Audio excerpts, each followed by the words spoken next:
जालन्यात मोकाट कुत्र्याच्या हल्ल्यात 8 वर्षीय चिमुकलीचा मृत्यू. शहरातील गांधीनगर भागातील घटना.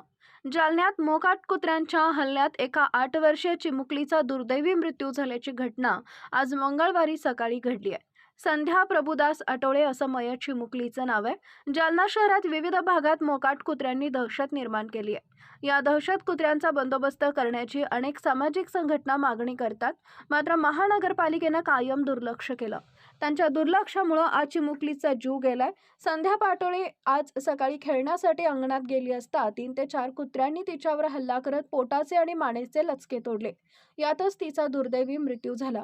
दरम्यान या घटनेमुळे नागरिकांमध्ये तीव्र संताप असून चीड आणणारी घटनेमुळे महानगरपालिका आयुक्तावर रोष व्यक्त केला जातोय. दरम्यान महापालिका आयुक्त संतोष खांडेकर यांनी मयत मुलीच्या परिवाराला शासन नियमानुसार मदत करण्याचं आश्वासन दिलंय.